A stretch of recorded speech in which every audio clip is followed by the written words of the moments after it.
¿Se escucha bien allá afuera? Dicen que sí. Bueno, por favor busquen en sus Biblias el capítulo 11 de la primera carta de Pablo a los Corintios.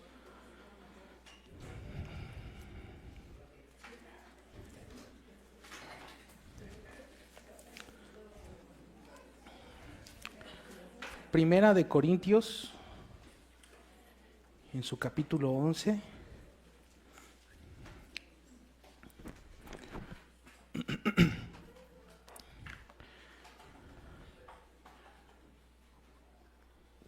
El mensaje en esta tarde lo he titulado con signos de interrogación. ¿Menosprecias a la iglesia? Con signos de interrogación al final. ¿Menosprecias a la iglesia?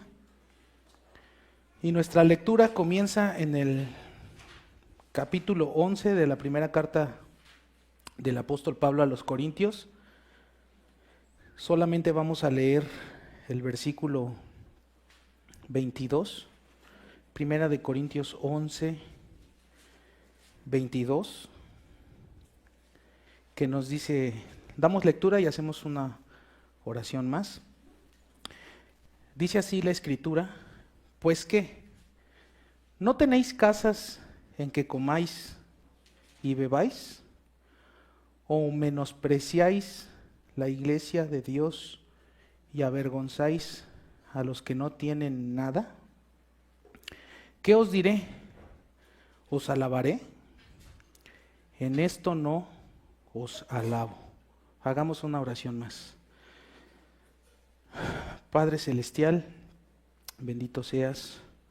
Nuevamente invocamos tu santo nombre y como te pedíamos el día viernes y a través de esta semana, que nos bendigas a través de la exposición de tu palabra, seguimos suplicándote que obres tú a través de este mensaje, pues sabemos que los argumentos, por buenos que sean, de nada sirven si no eres tú bendiciendo, aplicando tu palabra a nuestros corazones.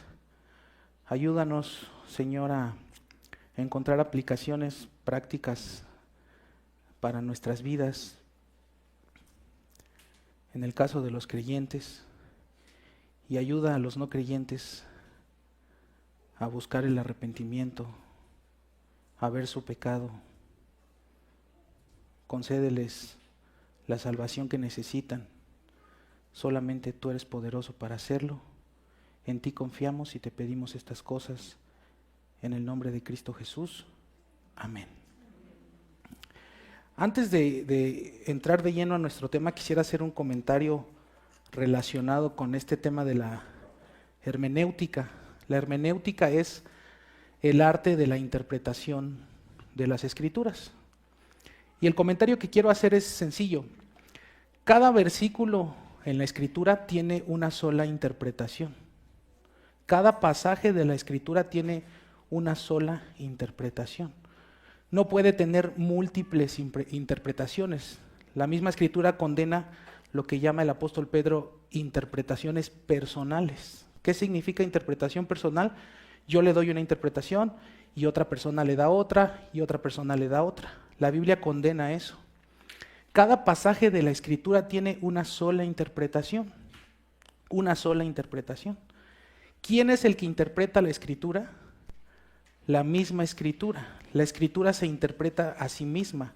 ¿De qué forma? Dice Pablo, comparando lo espiritual con lo espiritual, que también se puede traducir ese versículo como interpretando. Unos textos interpretan a otros. Interpretamos los textos más difíciles a la luz de los textos más sencillos. Pero aunque cada pasaje tiene una sola interpretación, puede tener múltiples aplicaciones. Tiene una sola interpretación, pero puede tener múltiples aplicaciones. Y esta introducción es necesaria porque vamos a dar múltiples aplicaciones del pasaje que vamos a ver, y vamos a ver también cuál es la interpretación correcta. Déjenme darles un ejemplo de lo que estoy diciendo. Acompáñenme a la primera carta a los Corintios en su capítulo 14, solamente para ilustrar esto que estamos mencionando. Primera de Corintios 14.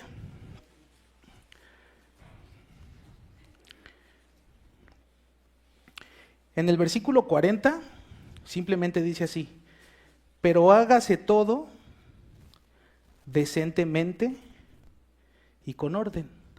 ¿Cuál es el contexto de este pasaje? Los dones, el don de lenguas específicamente, que la iglesia de Corinto abusaba en el uso de estos dones de lenguas. ¿En qué sentido? Si ustedes leen todos los versículos anteriores, había un desastre en esta iglesia en relación a los dones de lenguas. Todos querían hablar al mismo tiempo en lenguas y sin intérpretes. Había un desorden, había un abuso.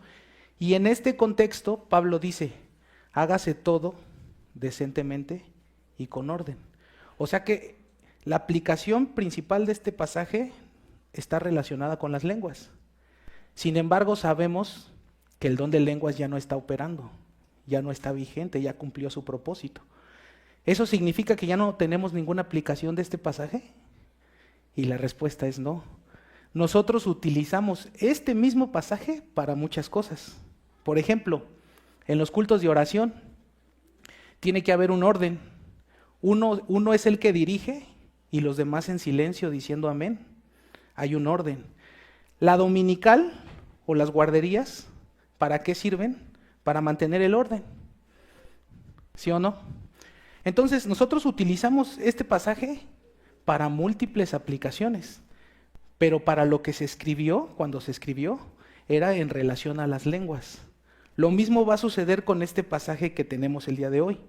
Se escribió con un solo propósito, pero tiene múltiples aplicaciones. Y es lo que nos interesa hoy, todas las aplicaciones que podamos encontrar en el pasaje. Vamos a volver a leerlo. Primera de Corintios 11. Pero ahora vamos a leer desde el versículo 20. De nuevo acompáñenme al pasaje. Primera de Corintios 11,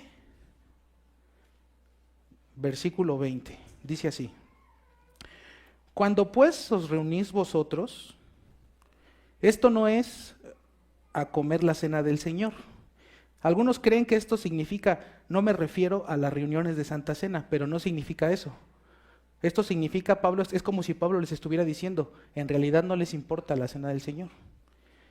Versículo 21, porque al comer, cada uno se adelanta a tomar su propia cena. Y uno tiene hambre y otro se embriaga. Pues ¿qué? ¿No tenéis casas en que comáis y bebáis?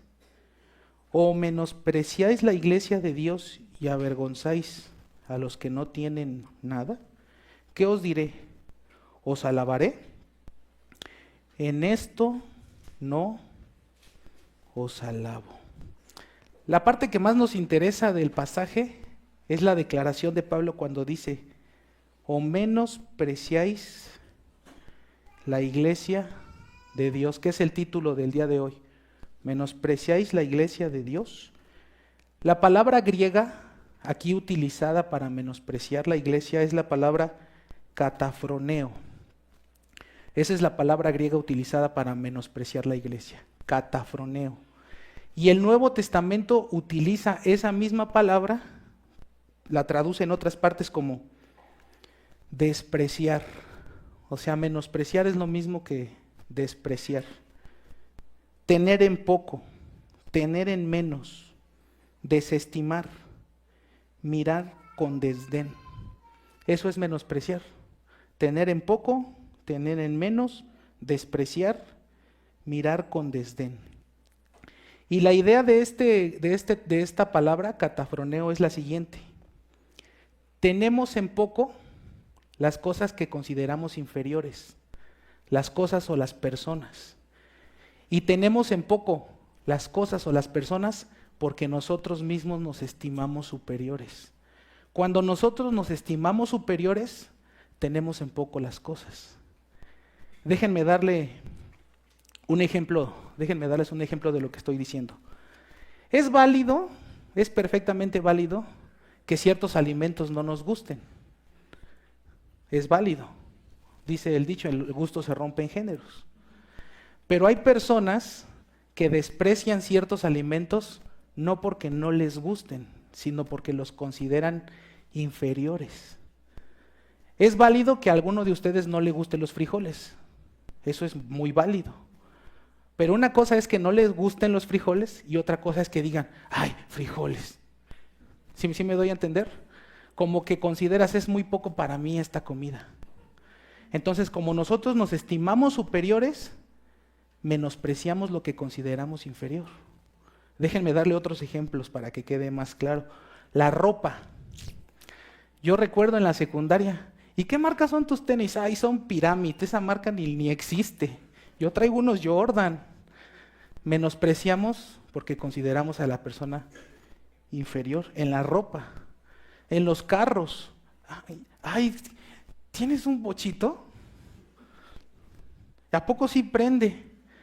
Nos consideramos superiores y yo no me voy a subir a ese carro porque nosotros mismos nos estimamos superiores. Inclusive hasta la colonia. Yo recuerdo, no lo digo con orgullo, ¿de dónde vives? Y yo decía, en Iztapalapa. Me daba pena decir que yo vivía en esa, pero es por el orgullo.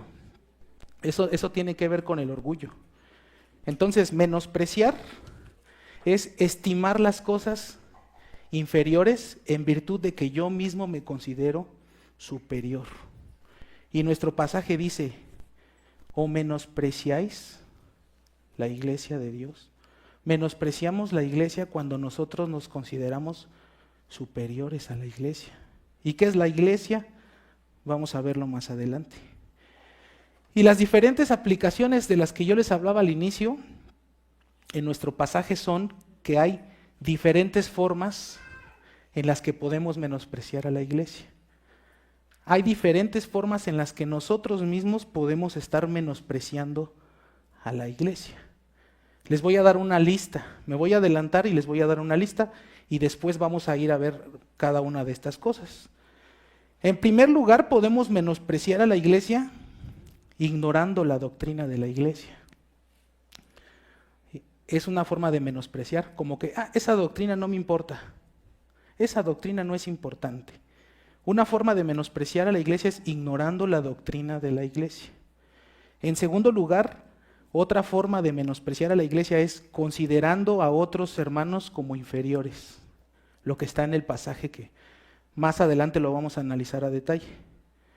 En tercer lugar, una forma de menospreciar a la iglesia es abandonando una iglesia bíblica sin un motivo válido. Hace 15 días el pastor hablaba de los que se fueron de nosotros, los que salieron de nosotros.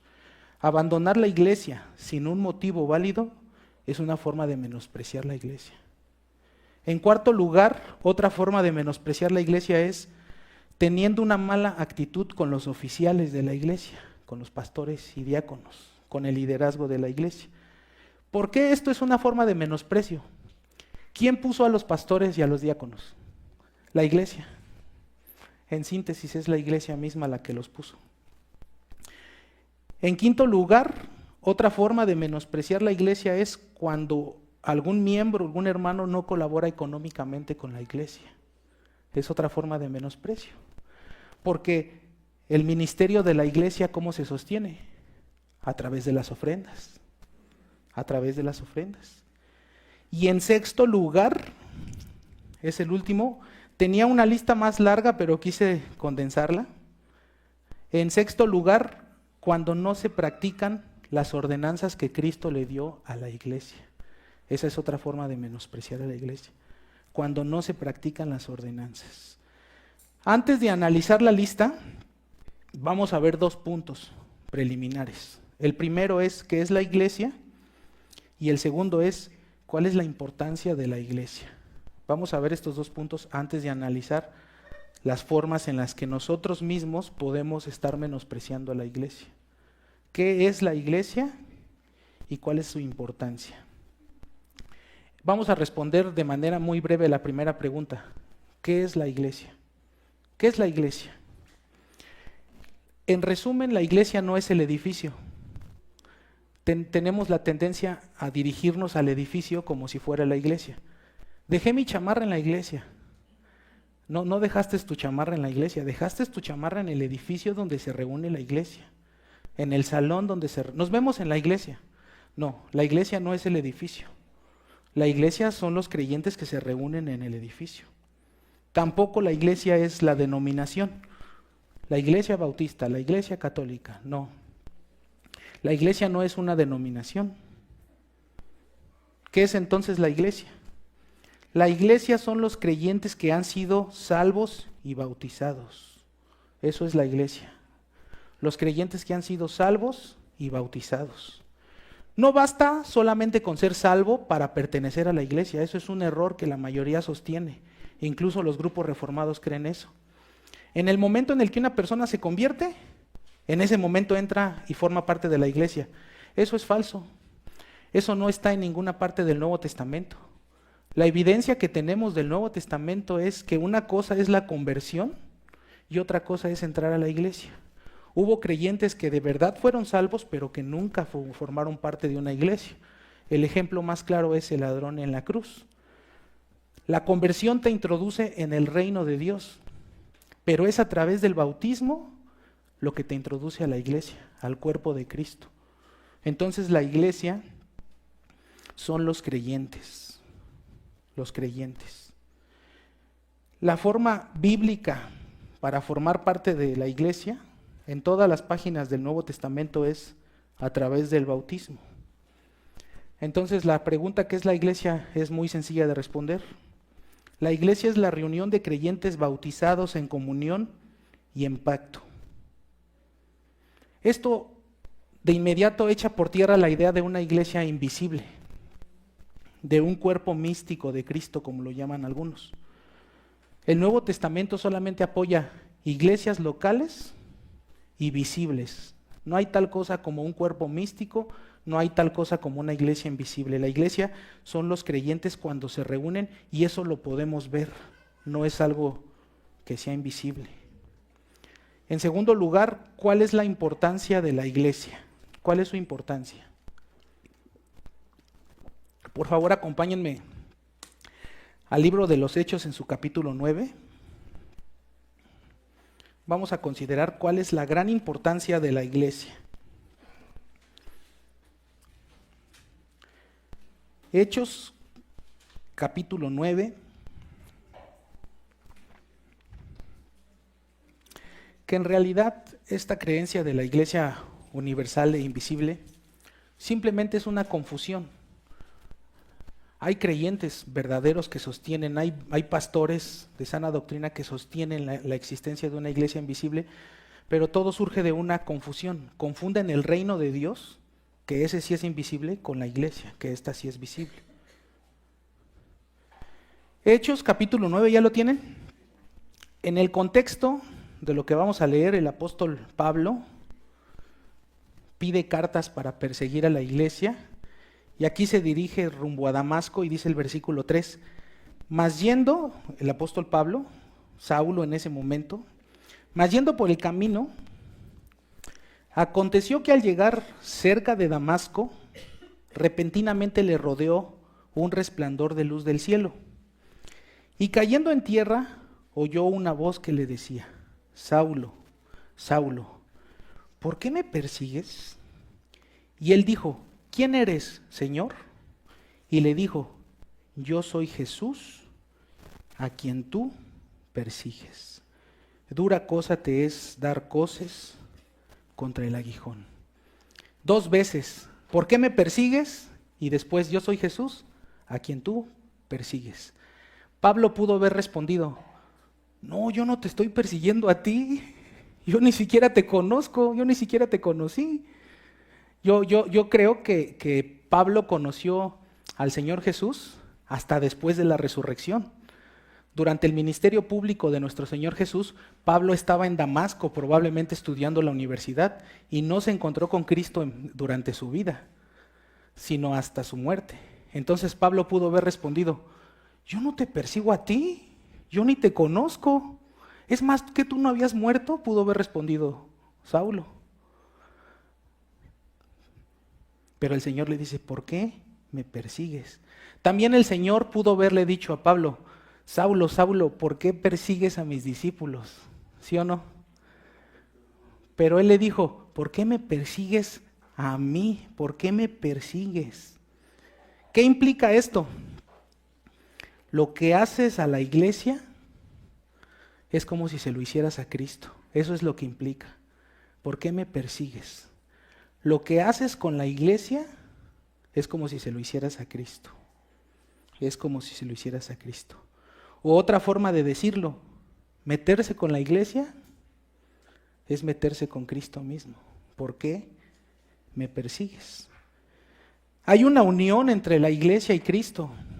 Hay una unión espiritual real.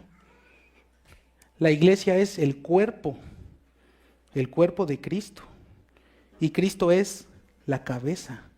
Si no existiera una unión real, no tendrían sentido estas declaraciones. ¿Por qué me persigues? Miren, acompáñenme a Primera de Corintios, pero en el capítulo 12. Vamos a seguir viendo la importancia de la iglesia. Primera de Corintios, en su capítulo 12.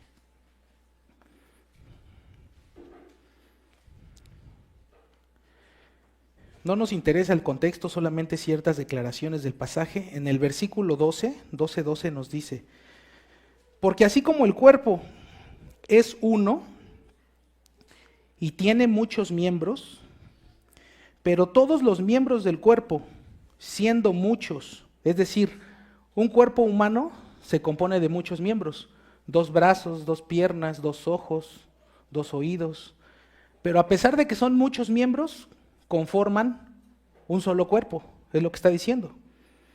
Pero todos los miembros del cuerpo, siendo muchos, son un solo cuerpo.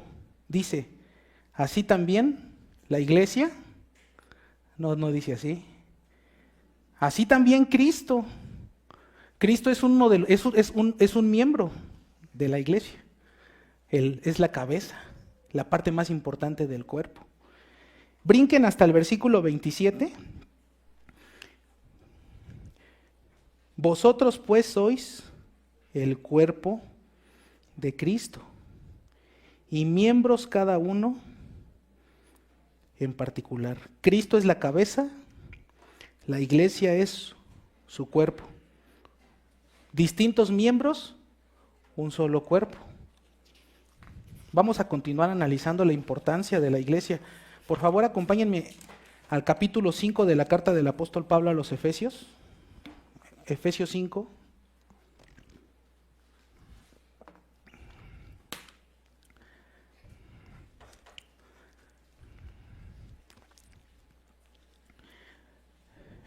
A partir del versículo 25, Efesios 5, 25 nos dice, estos textos casi los conocemos de memoria. Maridos, amad a vuestras mujeres, así como Cristo amó a la iglesia. ¿Hasta qué punto amó a la iglesia?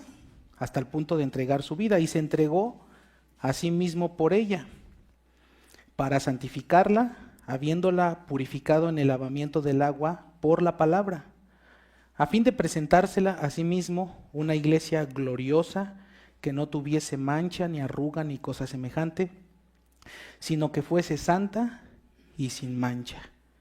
Dice el versículo 28, así también. Es importante así también, significa de la misma manera, es decir, de la misma manera que Cristo amó a la iglesia, así también, dice, los maridos deben amar a sus mujeres como a sus mismos cuerpos. ¿Qué quiere decir esto? Que Cristo amó a la iglesia como a su mismo cuerpo, porque el texto dice, así también. Los maridos deben amar a las mujeres como a sus mismos cuerpos. El que ama a su mujer, a sí mismo se ama, porque nadie aborreció jamás su propia carne, sino que la sustenta y la cuida, como también Cristo a la iglesia. Es decir, Cristo cuida y sustenta a la iglesia como a su propia carne. ¿Por qué? Versículo 30. Porque somos miembros de su cuerpo, de su carne y de sus huesos. ¿Qué significa esto? Aborrecer a la iglesia es aborrecer la carne y los huesos de Cristo. Es lo que el texto dice. Aborrecer a la iglesia es aborrecer la carne y los huesos de Cristo, porque la iglesia es la carne, sus miembros y sus huesos. De nuevo, lo que hacemos en contra de la iglesia es como si se lo hiciéramos a Cristo. ¿Cuál es la relación en otra de las analogías entre Cristo y la iglesia? Cristo es el esposo y la iglesia es la novia, la esposa. Imagínense esto, para ilustrar este punto, imagínense esto, que un amigo o un familiar me dijera a mí, o a los que son casados que están aquí presentes, un amigo o un familiar les dijera, quiero que te pases el año nuevo con nosotros, pero no traigas a tu esposa porque no la soportamos. ¿Qué le dirían ustedes?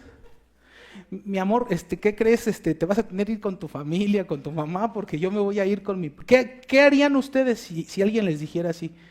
Queremos que te pases el año nuevo, pero no traigas a tu mujer porque no la aguanto. ¿Ustedes qué harían? No podrían ir. No deberían de ir. Deberían de aplicar donde mi mujer no es bien recibida, yo tampoco, porque somos una sola carne. Si ustedes la aborrecen a ella, también me lo están haciendo a mí. Esa es precisamente la relación entre Cristo y la iglesia. Es lo mismo.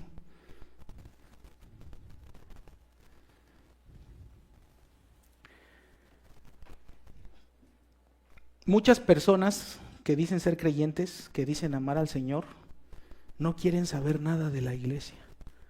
Y esto es bien contradictorio. Yo soy creyente porque estudio mi Biblia, porque oro. ¿Y dónde te congregas? No, yo no me congrego.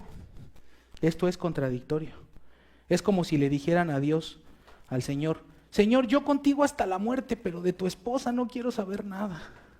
Señor, quiero que vengas a mi casa, pero no traigas a tu esposa. Quiero que vengas a mi vida, pero no traigas a tu esposa. Es contradictorio. Contradictorio. No se puede amar a Dios y aborrecer a la iglesia. No se puede tener una relación con Dios y no desear una relación con su esposa, con su iglesia. Vamos a ver este mismo punto, pero en sentido positivo. Hay un sentido positivo. Acompáñenme a Mateo en su capítulo 25. Mateo 25.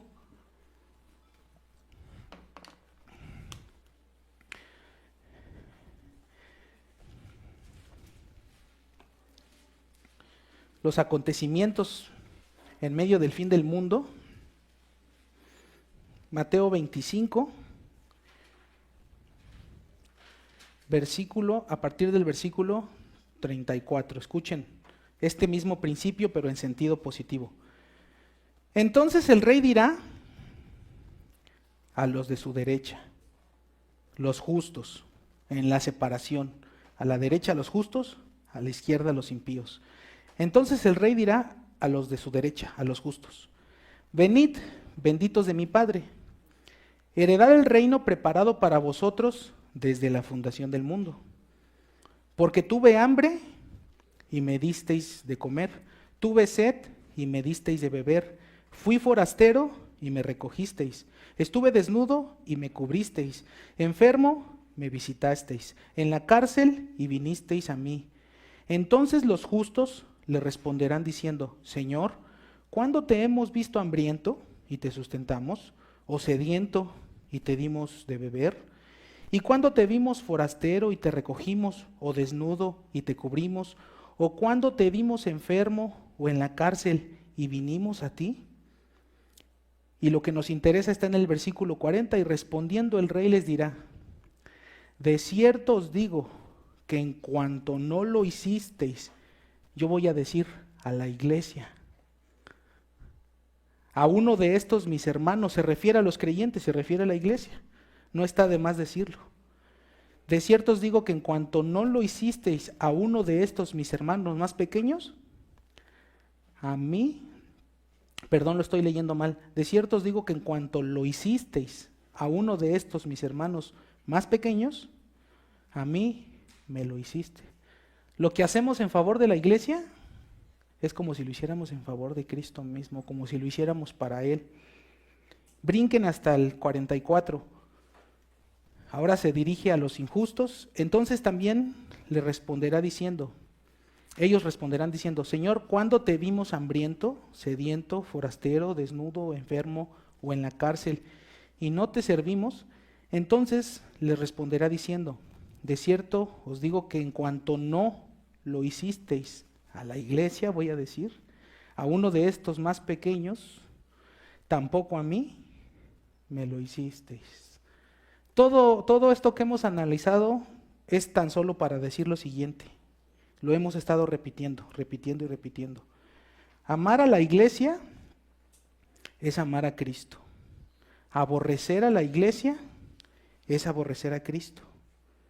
Y en el caso de nuestro tema del día de hoy, menospreciar a la iglesia es menospreciar a Cristo.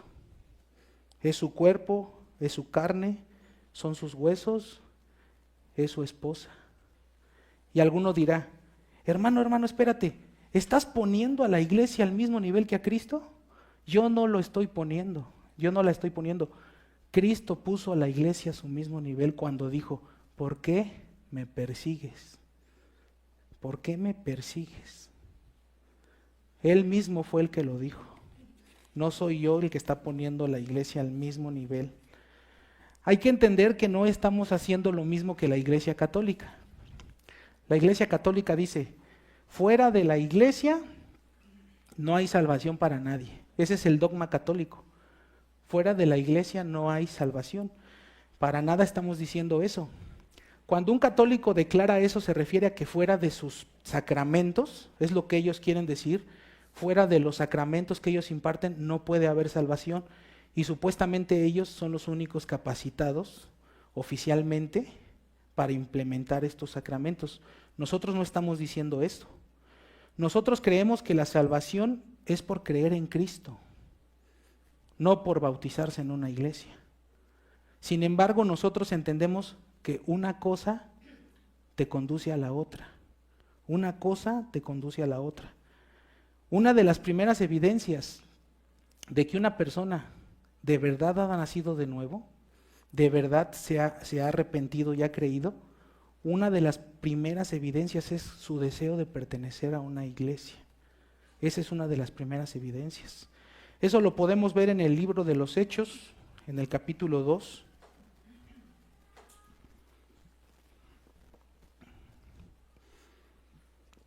Hay muchos ejemplos de esto que estamos diciendo en el libro de los Hechos. ¿Se acuerdan de aquel hombre etíope que fue bautizado por Felipe? En cuanto Dios le abre el entendimiento y se convierte, lo primero que hace el etíope es, quiere ser bautizado. Hay muchos ejemplos de lo que estamos diciendo, pero para mí este ejemplo del libro de los Hechos en el capítulo 2 es el más contundente. Hechos 2, versículo 41 nos dice, así que los que recibieron su palabra, ¿qué es esto de recibir su palabra? Esto significa los que creyeron, los que se arrepintieron, los que recibieron su palabra fueron bautizados y se añadieron, es decir, se añadieron a la iglesia. A eso se refiere con que se añadieron como 3,000. ¿Cuál es la forma de añadir a las personas a la iglesia? A través del bautismo, es lo que el texto está diciendo. Entonces, ¿cuál era la evidencia de que estas personas habían recibido su palabra? Que fueron bautizadas. Una cosa los llevó a la otra. Y fíjense cómo dice el 42. Y perseveraban en la doctrina de los apóstoles, en la comunión unos con otros, en el partimiento del pan y en las oraciones. La primera evidencia de que estas personas de verdad habían sido convertidas fue que se bautizaron. La segunda evidencia fue que permanecieron en la iglesia. Perseveraban, dice. Perseverar no implica crecimiento. Perseverar implica permanencia. Perseverar es permanecieron. ¿En qué permanecieron? En la doctrina sana, la de los apóstoles. Permanecieron en la comunión, permanecieron en la práctica de la cena del Señor, ese es el partimiento del pan, y permanecieron en las oraciones, y se refiere aquí a las oraciones públicas, es a lo que se refiere. Entonces, la primera evidencia de que una persona ha recibido la palabra, su deseo de ser bautizado. La segunda evidencia, que permanece con la iglesia. No se aleja, no se va, permanece. Lo que veíamos con el pastor hace 15 días, salieron de nosotros, es decir, no perseveraron, no permanecieron. No sabemos si Dios los vaya a traer, si Dios los vaya a llevar a otra iglesia, no sabemos, ya se fueron, salieron de nosotros. El punto es, no perseveraron con la iglesia. ¿Y la evidencia de una conversión cuál es?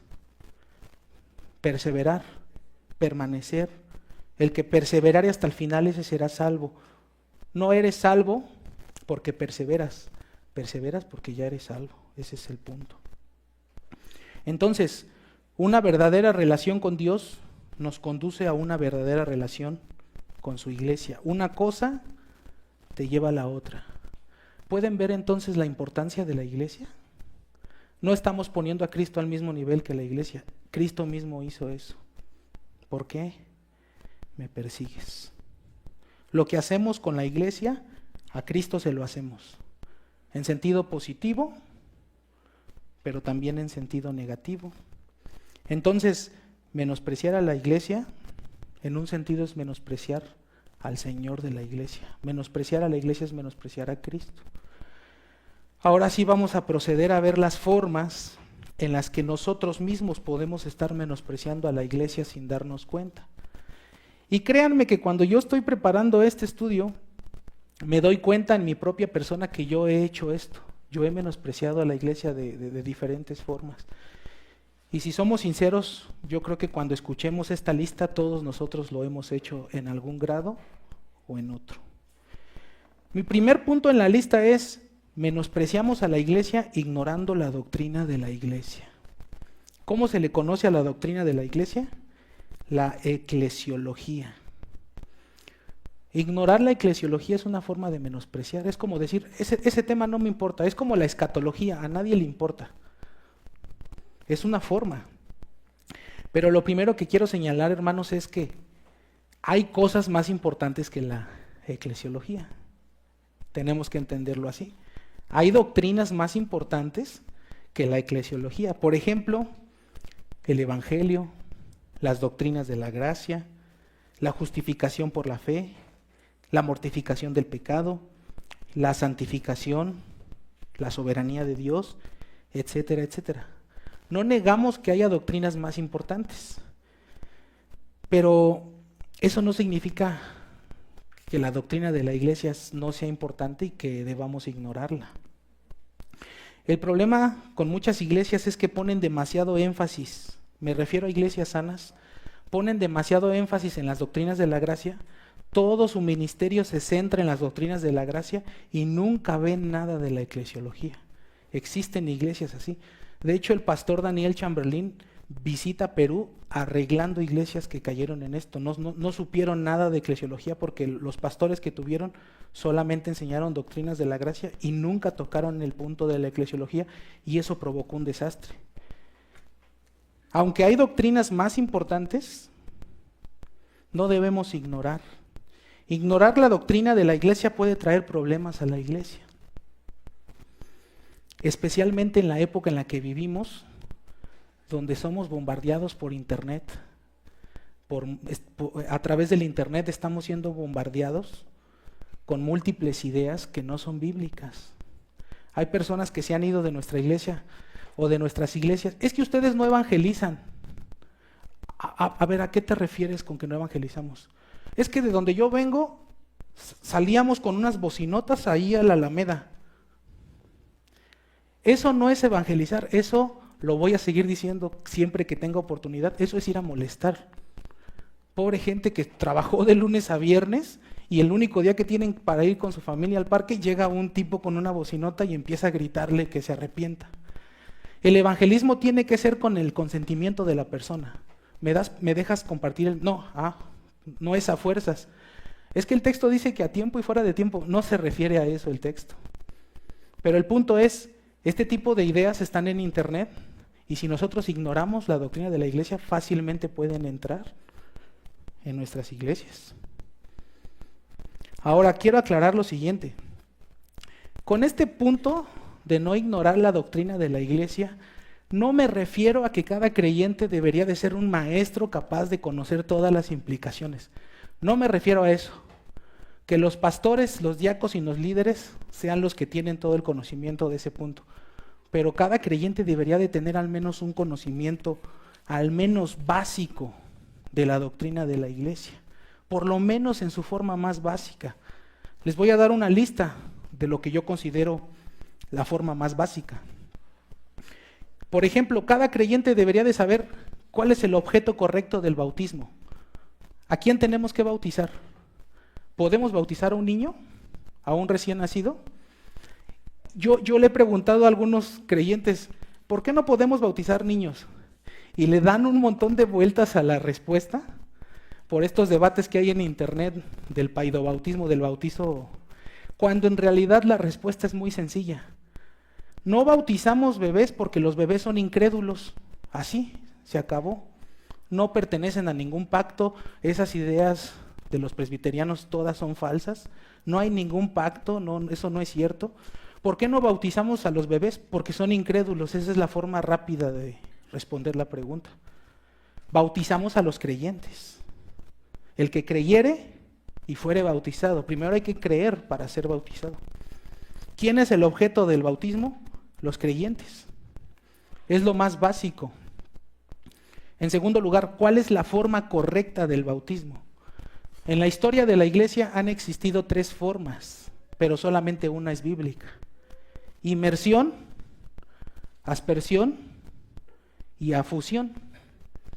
Inmersión, aspersión y afusión. Inmersión consiste en sumergir a la persona hasta que desaparezca en el agua. Si vemos que queda un gallito ahí que se le paró, hay que meterlo. Esa es la inmersión. Aspersión, regar unas gotitas. Es lo que hacen las iglesias presbiterianas y luteranas hasta la fecha de hoy. Y la la afusión, es lo que hace la iglesia católica. Un buen chorro de agua en la cabeza del bebé. ¿Ustedes saben cuál es la forma correcta del bautismo? Inmersión, no hay otra forma. Dicen los católicos, refutando a los bautistas, que son los que han practicado la inmersión durante toda la historia, dicen los católicos, es que no importa la cantidad del agua, sino la calidad del agua. Híjole. No importa la cantidad, sino la calidad, dicen. ¿Cómo refutamos esto? ¿Se acuerdan cuando el Señor Jesús fue bautizado y el Espíritu descendió? El texto literal dice, cuando ascendió de las aguas. ¿Qué significa que ascendió? ¿Qué presupone? Que se había sumergido. Felipe y el eunuco bajaron a las aguas. ¿Qué significa que bajaron? Que bajaron, literalmente. Incluso la palabra griega para hablar de bautismo es baptizo. Literalmente significa sumergir. Escuché un argumento de unos presbiterianos que, híjole, ¿y qué tal si en ese lugar no hay suficiente agua? ¿Qué tal si es una comunidad donde no hay agua? Híjole, qué argumentos tan lamentables. La forma correcta solamente es una, la inmersión. En tercer lugar, de las cosas básicas que deberíamos de saber, ¿cuáles son los oficiales de la iglesia? Solamente hay 2 oficiales ordenados en una iglesia. ¿Quiénes son? Ayúdenme. Pastores y diáconos. Ese entendimiento nos ayuda de inmediato a descartar la pastora, pastor de jóvenes, pastor de alabanza, pastor de matrimonios. Un montón de ideas descabelladas que hay en el... Es que habla con el pastor de alabanza. Ah, caray, yo he leído el Nuevo Testamento y nunca he escuchado hablar de un pastor de alabanza. No existe tal cosa. Solamente 2 oficiales. Otros se van al extremo, shofaristas, caray, panderistas, danzarines, caray, estos cuates, quién sabe qué Biblia estarán leyendo. Otra cosa muy básica que todos deberíamos de saber, ¿quiénes pueden dirigir las oraciones en la iglesia? Pleitos interminables por este punto. Mujeres que se van de las iglesias, es que no me dejan dirigir.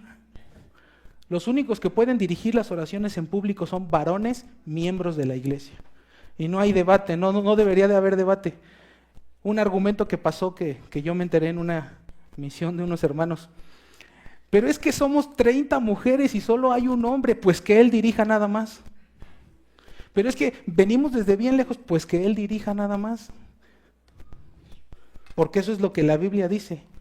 Varones con manos santas, alzadas. Y muchos versículos que validan este punto. ¿Quién puede dirigir los cultos?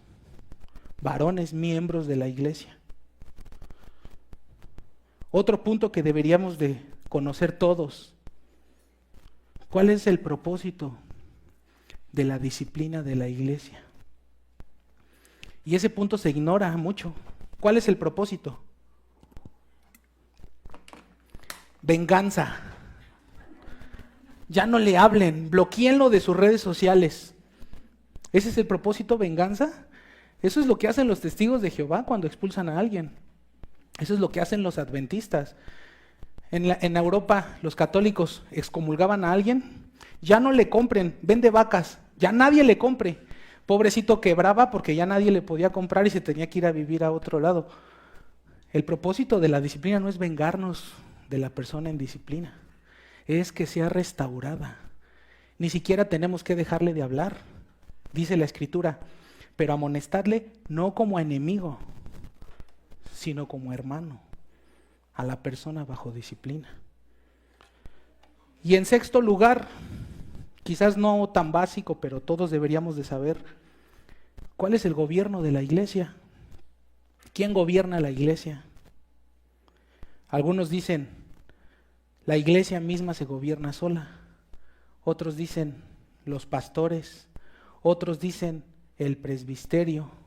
Otros, el consistorio. ¿Quién gobierna la iglesia? Cristo gobierna la iglesia a través de su palabra. Los pastores y la iglesia solamente administran, son personas que dirigen, no que gobiernan. Aquí terminamos este punto, cosas muy básicas, y si alguno de ustedes tiene el deseo de aprender más sobre la doctrina de la iglesia, tenemos muy buenos libros sobre la historia de la iglesia, el rastro de la sangre, la naturaleza de la iglesia, un libro que dedica todas sus páginas para refutar la idea de la iglesia universal, la naturaleza de la iglesia de Wesley Adams, aquí está en la librería, y el mejor de todos los libros que yo considero la iglesia neotestamentaria, el mejor para conocer la doctrina de la iglesia. Esa es la primera forma en la que podemos menospreciar, no teniendo interés alguno de saber estas cosas. En segundo lugar, podemos menospreciar a la iglesia cuando consideramos a otros como inferiores a nosotros y siendo egoístas con los hermanos. Eso es lo que está en el texto que leíamos al principio. Por favor, acompáñenme ahora sí a nuestro pasaje, 1 Corintios 11.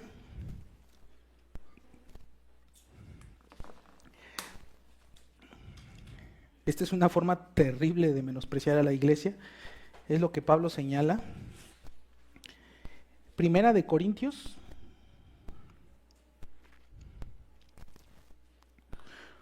Sabemos nosotros, hermanos, que en esta iglesia de Corinto había muchas divisiones. ¿Se acuerdan cuál fue la primera división que hubo? Yo soy de Pedro, yo soy de Pablo, yo soy de Apolos, y los que se sentían más espirituales, yo soy de Cristo, yo de ninguno de los hombres, yo soy de Cristo. Una de las divisiones. Ahorita vamos a ver otra división, 1 Corintios 11, 17. Pero al anunciaros esto que sigue, no os alabo. O sea, esto que les voy a decir no es motivo de alabanza. Dice, porque no os congregáis para lo mejor, es decir, no se reúnen para lo bueno, sino para lo peor, se reúnen para lo malo. Dice, pues en primer lugar, cuando os reunís como iglesia, oigo que hay entre vosotros divisiones, y en parte lo creo, porque es preciso, es necesario que entre vosotros haya disensiones. ¿Para qué? ¿Para qué son necesarias? Para que se haga manifiesto entre vosotros los que son aprobados y los que no, no es la idea. Y dice en el versículo 20, cuando pues os reunís vosotros, esto no es a comer la cena del Señor, o sea, en realidad no les importa. Porque al comer, cada uno se adelanta a tomar su propia cena, o sea, la comida que ellos trajeron. Y uno tiene hambre y otro se embriaga. Pues ¿qué? ¿No tenéis casas en que comáis y bebáis? ¿O menospreciáis la iglesia de Dios y avergonzáis a los que no tienen nada? ¿Qué os diré? ¿Os alabaré? Como si dijera Pablo, ¿y todavía quieren que les aplauda por esto? En esto no os alabo. ¿Qué estaba pasando en este pasaje? En realidad la historia es muy sencilla. ¿Qué estaba pasando? Lo que estaba pasando es que cuando la iglesia de Corinto se reunía para celebrar la Santa Cena, hacían lo mismo que hacemos nosotros. Cada quien traía comida y terminando el culto, compartían también la comida. Pero había hermanos pobres que no traían nada y había hermanos ricos que traían comida en abundancia. ¿Qué se esperaría de esta situación? Estamos hablando de creyentes que acaban de participar de la Santa Cena. ¿Qué esperaríamos de esta situación? Que los hermanos ricos, no se preocupen hermanos, si no trajeron nada, aquí yo traje demasiado, traje en abundancia comida y bebida. Eso es lo que se esperaría de los creyentes, ¿sí o no? Pero ¿qué creen que estaba pasando aquí en esta iglesia? Los ricos traían su comida, abundante bebida, y en vez de compartirla con los pobres, se atascaban hasta saciarse, hasta embriagarse, delante de los hermanos pobres y no les daban. Dice que unos se quedaban con hambre y acaban de participar de la Santa Cena. A mí cuando yo estaba entendiendo este versículo, yo dije, híjole, esto está tremendo. O sea, yo tengo familiares que son bien codos, que ni ellos harían algo así. Y estos corintios acabando de participar de la Santa Cena, comiéndose hasta hartarse delante de los hermanos pobres que no trajeron nada y no compartían sus alimentos. Una reunión que debería de expresar unidad y amor, estaba expresando egoísmo, soberbia, división. Miren, para que no quede duda de esto, la versión Nueva Traducción Viviente a mí me gusta mucho. Es una versión que a mí me gusta mucho. Considero que está mejor que la NBI. Aunque es muy dinámica, se toma muchas libertades. Hay pasajes que nos ayudan a entenderlos. Lo voy a leer esto mismo que leímos, pero en la Nueva Traducción Viviente. Fíjense cómo lo traduce. Cuando ustedes se reúnen, la verdad es que no les interesa nada la cena del Señor. Porque algunos se apresuran a comer su propia comida y no la comparten con los demás. Como resultado, algunos se quedan con hambre, mientras otros se sacian y se emborrachan. ¿Acaso no tienen sus propias casas para comer o beber? Es lo que dice, no tenéis, o sea, dice, está bien que se sacien, pero háganlo en su casa. Porque ¿con qué motivación lo están haciendo delante de los pobres? Es lo que dice el texto. ¿Acaso no tienen casas? ¿O lo hacen, dice? ¿O de verdad quieren menospreciar a la iglesia y avergonzar a los pobres? Dice Pablo, ¿qué se supone que haga? ¿Que los elogie por esto? Pues bien, en ninguna manera los elogiaré por esto. Dentro de las múltiples divisiones que había en Corinto, una era por el tema de las clases sociales, una división económica. Los ricos y los pobres. Mientras los ricos se saciaban, los pobres se quedaban con hambre. Dice el versículo 21, porque al comer cada uno se adelanta a tomar su propia cena. Y uno tiene hambre. Mientras unos tienen hambre, otro se embriaga. Pero el tema aquí no es la comida, el problema no era la comida. El problema nunca fue la comida, el problema era la actitud. Se saciaban delante de los pobres para avergonzarlos. Es lo que dice el versículo 22. Pues ¿qué no tenéis casas en que comáis y bebáis? O lo hacen con toda la intención, es lo que el texto presupone. O menospreciáis la iglesia de Dios y avergonzáis a los que no tienen nada. ¿Qué os diré? ¿Os alabaré? Entonces, aquí lo que estamos viendo es una división. Los ricos menospreciaban a los pobres. ¿En virtud de qué? Se sentían superiores solamente por tener dinero. Los ricos se sentían superiores y los menospreciaban en virtud de tener dinero, en virtud de su propio dinero. Y nosotros podemos llegar a hacer lo mismo, hermanos. Podemos llegar a hacer lo mismo. Hay diferentes motivos en los que podemos menospreciar a los demás.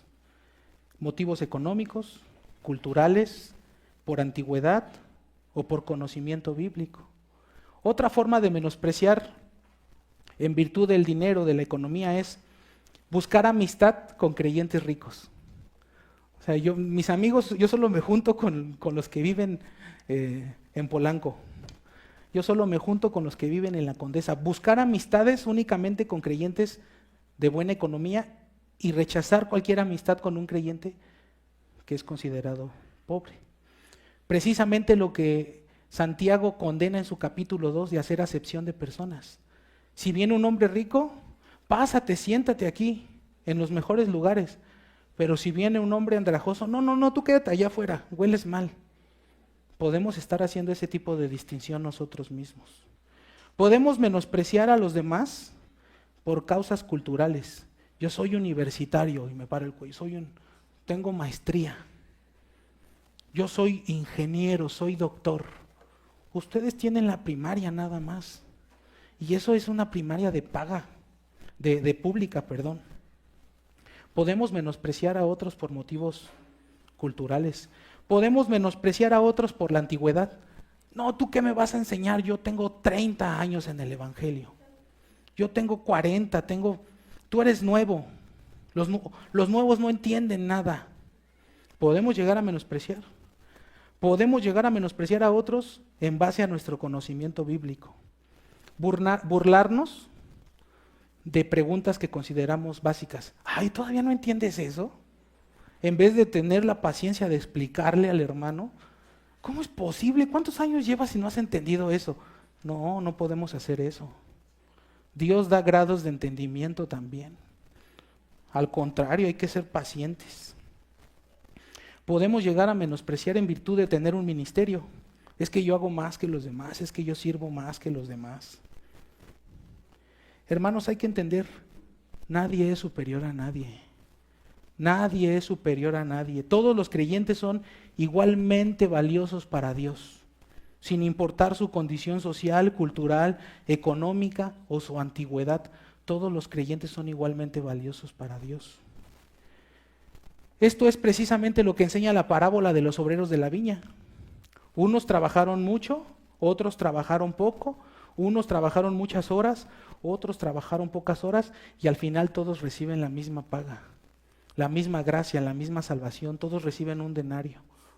Nadie es superior a nadie en el reino de Dios. Este pasaje también nos habla del egoísmo. El egoísmo. Los que tenían comida no la compartieron con los pobres.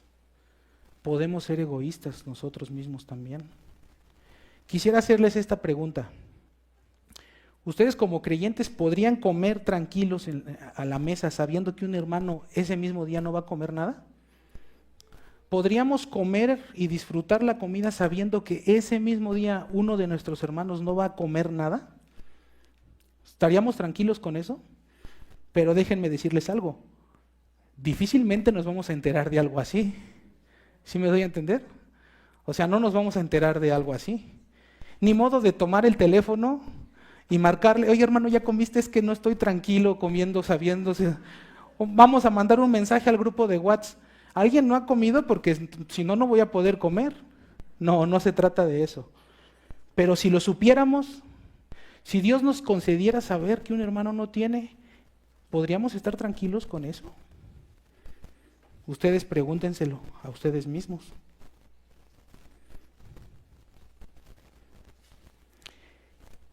En tercer lugar, otra forma de menospreciar a la iglesia es abandonando o cambiando de iglesia sin un motivo válido.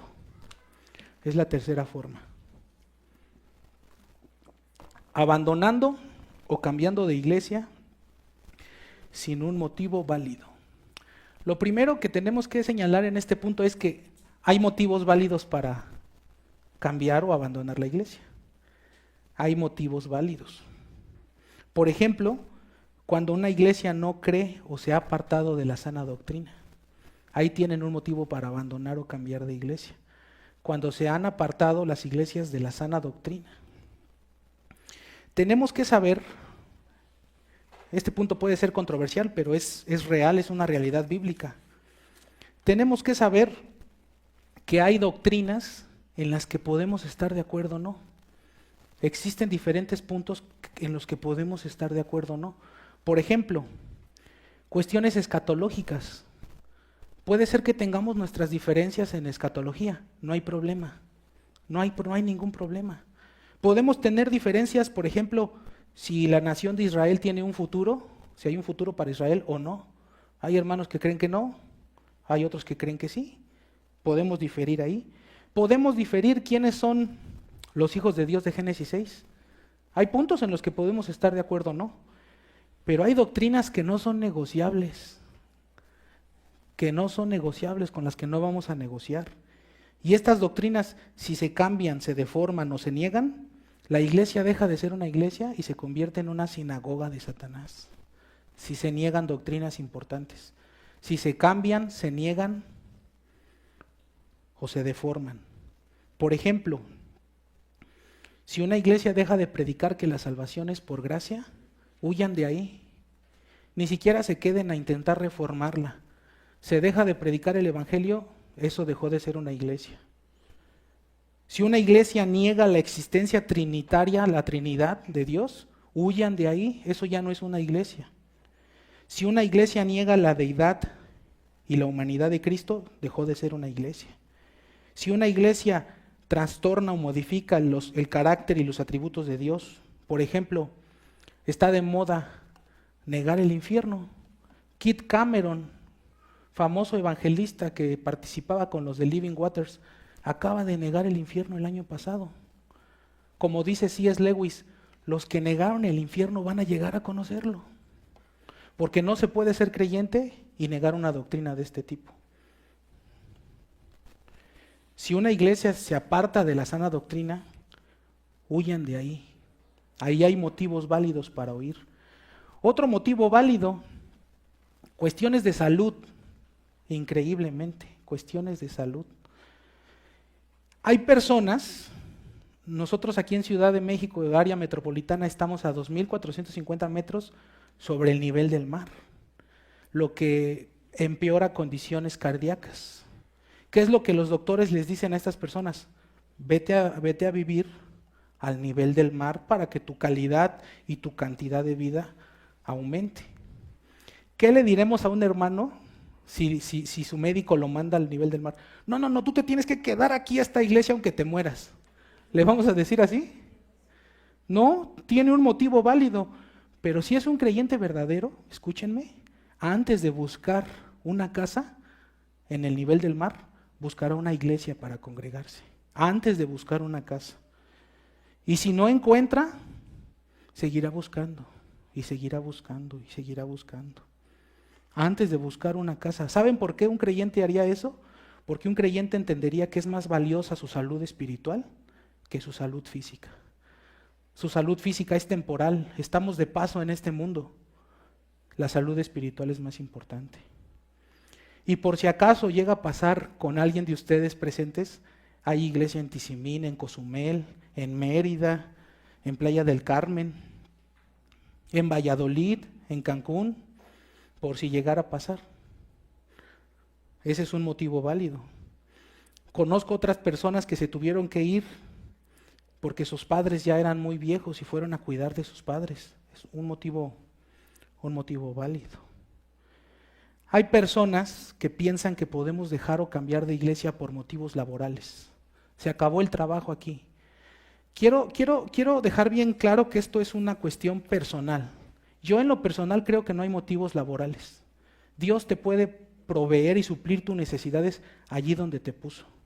Y menos en un lugar como la Ciudad de México. Es que se acabó la chamba aquí, la verdad es muy difícil de creer. Yo en lo particular creo que en motivos laborales no los hay. A menos que sea un trabajo de gobierno donde tienes una plaza y te trasladaron, pero fuera de esos no hay motivos laborales para dejar la iglesia. Pero hay personas que abandonan la iglesia sin un motivo válido, sin un motivo bíblico, están menospreciando la iglesia. En cuarto lugar, podemos menospreciar a la iglesia con nuestra actitud ante los oficiales de la iglesia, pastores y diáconos. Es una forma de menospreciar la iglesia, nuestra actitud contra el pastor o los diáconos. Hay iglesias donde los miembros se la pasan criticando su liderazgo, a sus pastores y a sus diáconos. Se echan sus tacos al pastor, decimos aquí. Se la pasan criticando a los pastores y a los diáconos. Nosotros sabemos, hermanos, que los pastores pueden cometer errores. Finalmente son humanos. Tenemos que recordar que nuestros pastores también están en un proceso permanente de madurez. Pueden cometer errores. Pero tenemos el pastor que Dios quiso que tuviéramos. ¿Qué es esto de criticar al liderazgo?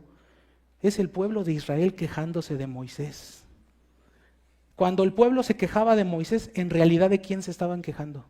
Se estaban quejando de Dios. Las personas que se la pasan quejando de los pastores y de los diáconos no consideran una gran verdad. En el libro de los Hechos, en su capítulo 20, por favor, acompáñenme.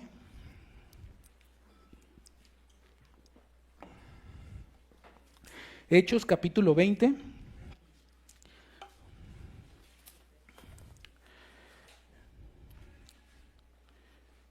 Versículo 26. ¿Ya lo tienen? Hechos 20. La lectura en el 26. Dice: por tanto, yo os protesto en el día de hoy que estoy limpio de la sangre de todos, porque no he rehuido anunciaros todo el consejo de Dios. Y lo que nos interesa está en el 28. Por tanto, mirad por vosotros, o es decir, por ustedes mismos, y por todo el rebaño en el que el Espíritu Santo os ha puesto por obispos para apacentar la iglesia del Señor, la cual Él ganó por su propia sangre. ¿Quién los puso? El Espíritu Santo. Y la palabra obispos es lo mismo que hablar de pastor. Anciano, obispo, presbútero, episcopo, son intercambiables. ¿Quién los puso? El Espíritu Santo. Estar inconformes con nuestro pastor es estar inconformes con Dios, porque Dios los puso y Dios usó a la iglesia para ponerlos. Por eso una forma de menospreciar a la iglesia es si nos pasamos criticando. Podemos criticar a nuestros pastores de muchas maneras. Es que ese pastor tiene a sus favoritos. Es una forma. Es que él tiene ya sus preferidos. Podemos criticar, es que no me gusta cómo se utiliza la ofrenda. Este argumento es muy clásico, no estoy de acuerdo en cómo se usa la ofrenda. Para que lo entiendan, es lo que está haciendo el Salinas. Yo no voy a pagar impuestos porque no estoy de acuerdo cómo los usa el gobierno. Entonces, como no me gusta cómo se administra la ofrenda, entonces mejor voy a dejar de ofrendar porque no estoy de acuerdo. Es que no me gusta cómo predica. Es otra forma en la que podemos estar cuestionando al pastor. Es que no me gusta que el pastor tome decisiones sin consultar a la iglesia. Un mal entendimiento del gobierno congregacional. La mayoría de las decisiones que el pastor toma no tiene por qué preguntarle a la iglesia. no tiene por qué consultar a la iglesia en la mayoría de decisiones. El pastor es el proistemi, dice la palabra griega, es el que dirige la iglesia. No tiene por qué estar preguntándole todo el tiempo. Hay iglesias congregacionalistas que creen que sí, que el pastor casi está a lo que diga la iglesia y que todo tiene que ser por democracia. Eso no es lo que la Biblia enseña. La mayoría de decisiones el pastor las toma y no tiene por qué consultar con la iglesia.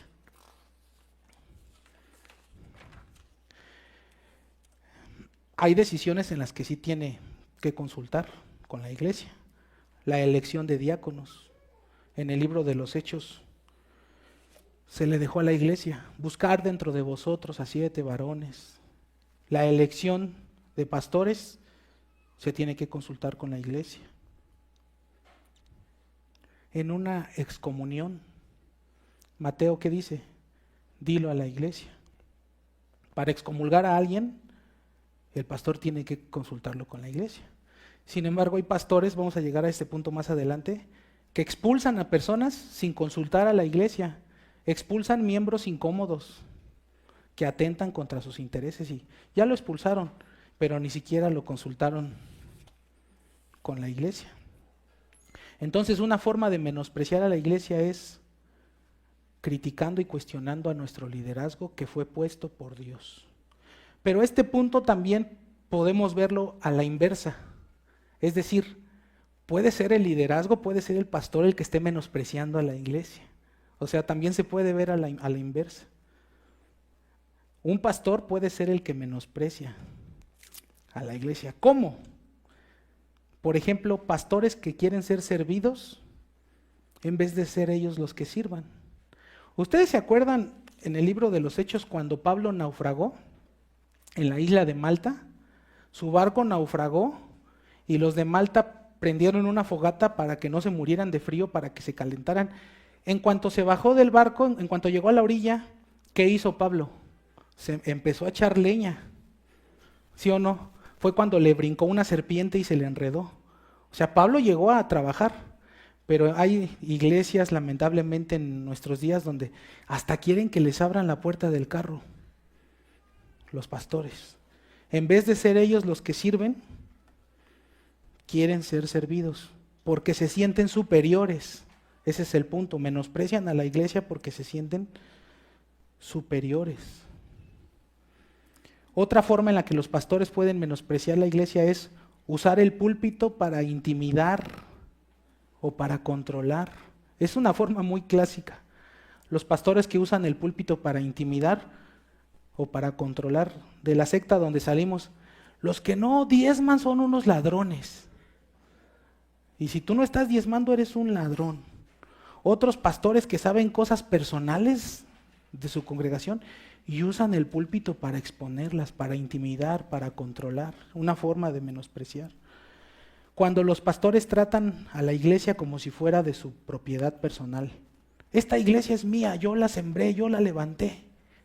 La iglesia no es de los pastores.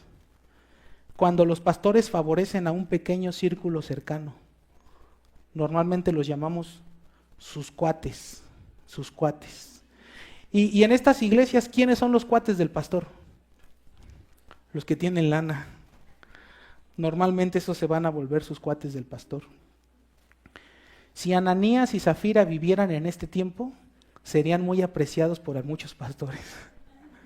Pero en ese tiempo murieron. Pero si hoy vivieran, serían muy recibidos y muy apreciados Ananías y Zafira. Y en sexto lugar, los pastores también pueden menospreciar la iglesia cuando usan a la iglesia para satisfacer sus necesidades personales. ¿A qué me refiero con esto? En este punto, mi esposa y yo tenemos mucha experiencia porque salimos de una secta donde el pastor tenía plomeros gratuitos, carpinteros, albañiles, taxistas. Tenía una fuga en su casa. ¿Quién se quiere llevar la bendición de servir al siervo de Dios, al ungido de Jehová? Y ahí todos los como ovejitas, yo tenía plomeros gratis, a nosotros nos obligaban a llevarlo hasta Chalco porque vivía hasta Chalco este cuate. ¿Quién se quiere llevar la bendición? Y ahí todos, yo, ustedes. Y ahí escogían a alguien, pero a través de una manipulación. Pastores que tienen todos estos servicios gratis, albañiles, plomeros, carpinteros, mecánicos, pastores que lanzan indirectas. Hermanos, el carro del pastor ya no tiene llantas. Ahí les encargo. ¿Cómo va a andar así el siervo del Señor? En quinto lugar, ya estamos por concluir, falta un solo punto. Cuando alguien no colabora económicamente con la iglesia es una forma de menospreciarla. No vamos a ampliar mucho este punto, sencillo de entender. Dice la Escritura, 1 Corintios 9, atrasito del pasaje en el que estamos. 1 Corintios 9, 14 nos dice, así también ordenó el Señor, que los que anuncian el Evangelio vivan del Evangelio. Los que anuncian el Evangelio, vivan del Evangelio. Ahí mismo en 1 Corintios, pero en el versículo 9, antes de decir eso, dice la Escritura, porque en la ley de Moisés está escrito, no pondrás bozal al buey que trilla. ¿Tiene Dios cuidado de los bueyes? ¿O lo dice enteramente por nosotros? Pues por nosotros escribió, porque con esperanza debe arar el que ara, y el que trilla con esperanza debe recibir el fruto. No ofrendar es menospreciar la iglesia, porque el ministerio de la iglesia se sostiene a través de las ofrendas. Y en sexto lugar, el último punto en la lista, yo creo que uno de los más importantes, una forma de menospreciar a la iglesia es cuando no se practican las ordenanzas que Cristo dio a su iglesia. Esa es una forma de menosprecio, cuando no se practican las ordenanzas. La iglesia tiene 2 ordenanzas. ¿Cuáles son? Confirmación de bebés. ¿Alguien dijo confirmación de bebés? ¿Cuáles son? Bautizo y cena del Señor. Son ordenanzas. Estas 2 ordenanzas fueron dadas por el Señor a la iglesia. Y la cena del Señor se tiene que practicar periódicamente. ¿Hasta cuándo? Dice el texto. Hasta que Cristo venga. No tiene que cesar de practicar la Santa Cena. Pero también la ordenanza del bautismo se debe de practicar continuamente. Y no practicar las ordenanzas que el Señor instituyó es una forma de menospreciar a la iglesia. La palabra ordenanza, ¿qué significa? Es una orden. No es algo opcional, no es como en la universidad, materias optativas, actividades optativas, es opcional. No, estas son ordenanzas, son órdenes. Y cuando una iglesia no las practica, está menospreciando. Cuando un creyente no las practica, está menospreciando la iglesia y al Señor que dio estas ordenanzas. En primer lugar, en relación a la cena del Señor, quiero señalar lo siguiente. No hay ningún motivo por el que un creyente deba de abstenerse de participar de la Santa Cena. Repito, no hay ningún motivo por el que un creyente deba de abstenerse de participar de la Santa Cena. No lo hay. Hay un famoso pastor bautista, no voy a mencionar su nombre, pero ustedes lo conocen, tiene un libro donde habla de la autodisciplina. Dice que un creyente se puede poner a sí mismo bajo disciplina. Incluso en ese libro este pastor describe que él se puso en disciplina 1 año completo. Reunió a su iglesia y les dijo, hermanos, no voy a predicar por tiempo indefinido porque estoy luchando contra el orgullo. Y se puso bajo disciplina y recomienda a los creyentes que cuando estén pasando por rachas de pecado, se pongan bajo disciplina y no participen de la Santa Cena, dice él. Y déjenme decirles, más que equivocado. No existe la autodisciplina y no existe motivo para no participar de la Santa Cena, no lo hay. Normalmente, abstenerse de la Santa Cena es por motivos legalistas. Casi siempre son motivos, es que no me siento digno. Pues es que tú nunca vas a ser digno. Dios no te recibe en base a tu desempeño, es que tuve una mala semana. Todos tuvimos malas semanas. O sea, no eres aceptado en base a tu desempeño. Abstenerse de las santas cenas normalmente es por motivos legalistas. No hay ningún motivo para abstenerse.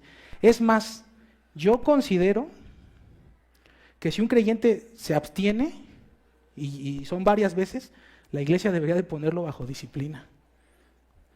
Y tenemos que entender, no nos podemos autodisciplinar. Dios dejó la disciplina en manos de la iglesia, no en nuestras propias manos.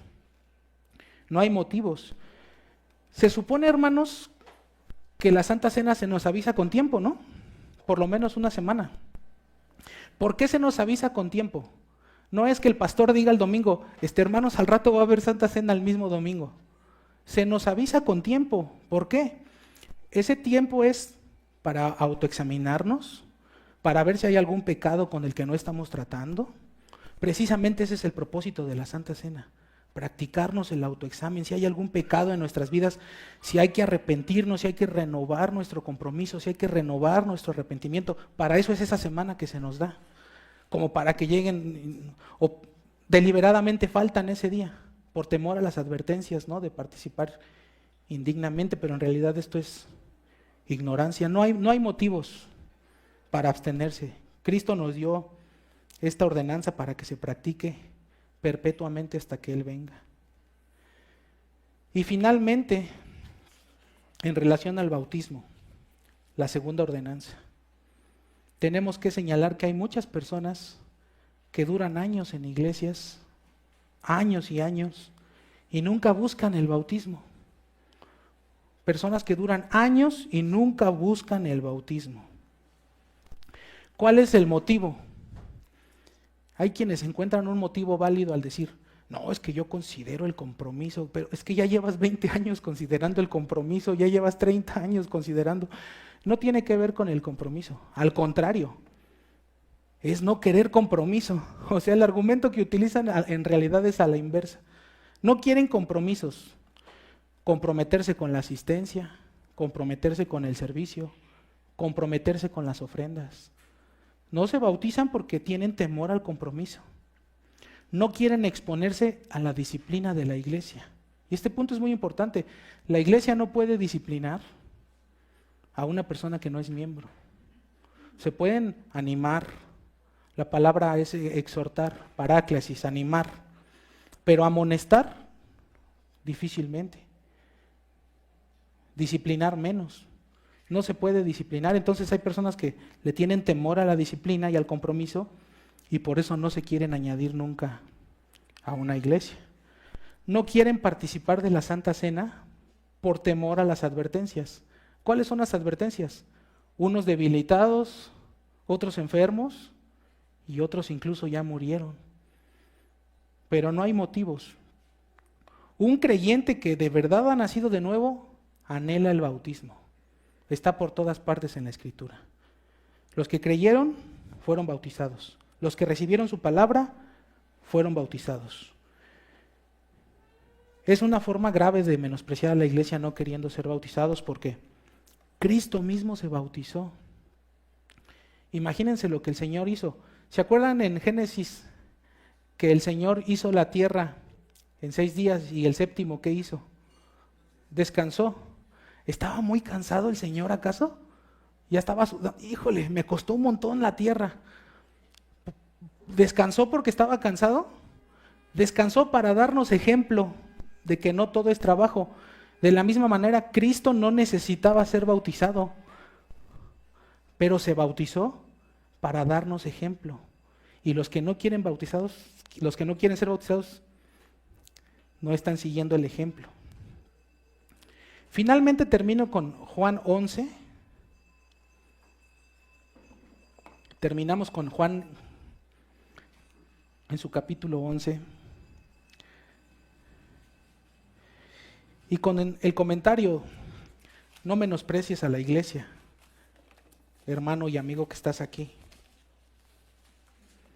No menosprecies la iglesia de Dios.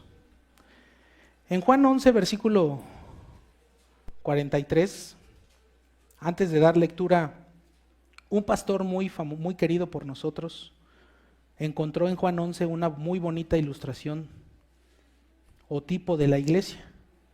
De verdad que este capítulo lo conocemos, yo lo había leído y nunca había visto yo esto, y es la gracia que Dios le da a otros hombres. Un pastor que cercano a nosotros encontró una ilustración de la iglesia muy bonita aquí, y se las quiero compartir para finalizar. Juan 11, 43, a partir del 43, nos dice así: y habiendo dicho esto, en el contexto es la resurrección de Lázaro, y habiendo dicho esto, clamó a gran voz: Lázaro, ven fuera. Y el que había muerto salió. Pero fíjense cómo salió Lázaro. Ya tiene vida Lázaro, pero salió atadas las manos y los pies con vendas y el rostro envuelto en un sudario. Aunque nacemos de nuevo, nacemos con ataduras y vendas por todos los hábitos pecaminosos que durante muchos años nos acostumbramos. Nacemos de nuevo, ya tenemos vida, pero estamos atados de pies y de manos, así como Lázaro. Ya tiene vida. Cristo le dio vida. Pero aún con esta vida, Lázaro sale atado con vendas. Y escuchen lo que dice después de la coma, después del punto. Las manos, atadas las manos con vendas, atadas las manos y los pies con vendas, y el rostro envuelto en un sudario. Jesús les dijo a los que estaban ahí: desatadle y dejadle ir. No le dijo a Lázaro: desátate tú solito, ayúdenle. Nos necesitamos unos a otros, hermanos. Dios diseñó la vida cristiana para crecer de manera corporativa. Nos necesitamos unos a otros. Necesitamos a los hermanos. Todos nosotros nos necesitamos. Cristo nos da la vida, pero Cristo usa a otros para ayudarnos en el proceso de santificación. Es lo que señaló este pastor en este versículo. Cristo le dio la vida a Lázaro, pero usó a otros para desatarlo. Cristo nos da la vida, pero utiliza a los hermanos para ayudarnos en el proceso de santificación. Nos necesitamos unos a otros. Incluso vean, cuando tienes un pleito con un hermano, cuando tienes un problema fuerte con un hermano, Dios está usando eso para tu madurez, para enseñarte a amarlo, para enseñarte a perdonar. Aún con los problemas, Dios está usando esos problemas en favor de nosotros y del hermano. Nos necesitamos. Yo soy cristiano aquí en mi casa, viendo una transmisión, leyendo mi Biblia. No hay medios digitales de gracia, medios públicos de gracia, implican reunión. Así como negamos la Iglesia Universal, también tenemos que negar que no hay medios digitales. Aunque el internet ha ayudado a muchos, una transmisión nunca reemplaza congregarte. Y si transmitimos los cultos es para llegar a gente nueva. Los creyentes tienen que estar aquí reunidos. No menosprecies a la iglesia. Los hermanos llamados montanistas prefirieron huir a los montes que dejarse de congregar. Por eso los apodaron montañistas. Prefirieron huir a los montes que dejar de congregarse. Los valdenses prefirieron huir a los Alpes, a los valles del Piamonte, que dejar de congregarse. Los moravos se reunían en cuevas en secreto. Preferían irse a las cuevas, reuniones clandestinas, que dejar de congregarse. Los anabautistas, nuestros antepasados, en medio de una fuerte persecución de parte de la Iglesia Católica y de parte de los reformados y protestantes, los grupos protestantes y reformados persiguieron a los anabautistas. Y en medio de esa persecución, nunca dejaron de congregarse. Los hugonotes, congregados en secreto, evangelizando en secreto. ¿Por qué no dejaron de congregarse todos estos hermanos? Porque ellos entendían que abandonar a la iglesia es abandonar a Cristo. Padre, te damos gracias por tu palabra. Te damos gracias por que has tenido a bien sembrar una iglesia aquí en Ciudad Neza. Perdónanos porque quizás nosotros mismos hayamos menospreciado tu iglesia. en las diferentes formas en las que podemos hacer eso. Ayúdanos a valorarla, a entender lo que te costó, porque a ti te costó tu sangre que existieran tus iglesias. Ayúdanos a amar a tu iglesia, a amar a los hermanos, y ayuda a los que no te conocen a entender que están en peligro. Y tal vez aquí haya gente que ya te conoce y no haya buscado aún comprometerse con una iglesia, que este mensaje también les sirva a ellos. Si tú haces prosperar tu palabra, llevará mucho fruto. Por eso te pedimos que tú obres a través de tu palabra. En el nombre de Cristo Jesús. Amén.